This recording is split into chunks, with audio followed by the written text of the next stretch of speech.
We don't trust anything anymore. We don't trust our politicians.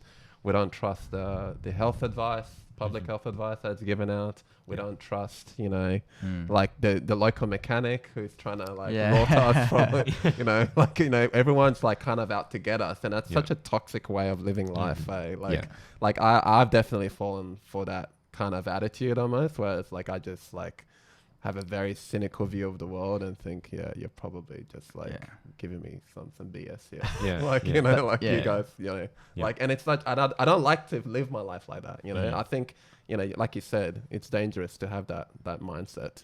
And we can't be experts in everything. So at some point, like even if the mechanic is rorting you, at some point you've got to say, well, either my my diff oil needs changing or it doesn't. And if you've got no idea even if that is a thing, if he's telling you it needs doing, well, the risk is you saying no, and all of a sudden your car needs a part replaced that's 10 times more expensive than if you just listen to him. So at some point you've got to just trust, even if you're being manipulated and losing at some point. But fundamentally, sorry for cutting you off there, but sometimes I wonder, like, is the reason why we do lie, is it because we don't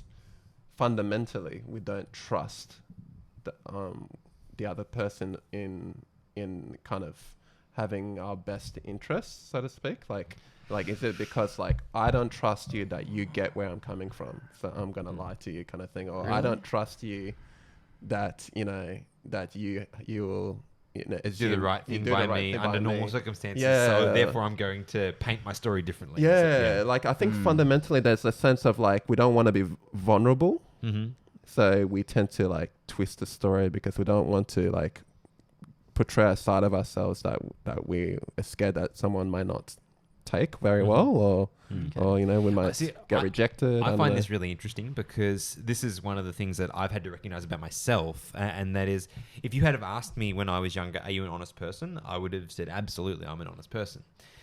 I didn't. This is one of the things that marriage tends to highlight things about you where you thought you were okay and you find out you're not. So this was one of them for me. And Sarah's always saying, but that's not exactly right. Like you didn't say that, or like whatever it was.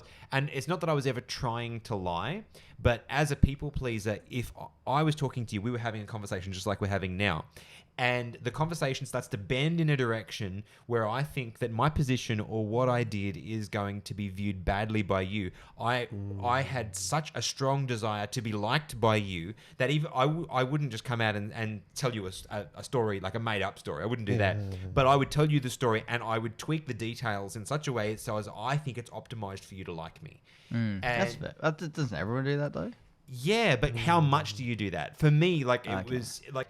hypothetically, if I said something and you said, "Oh, but I think it's this way," like I would try to find a way to like, but yeah, that's what I meant, like like reshaping what I believe and who I am in order to to be fitting in with who I'm talking to. Yeah, that's interesting. Yeah, which is not helpful, and over time that's something that I don't do anymore. Hopefully, as far as I know, I don't.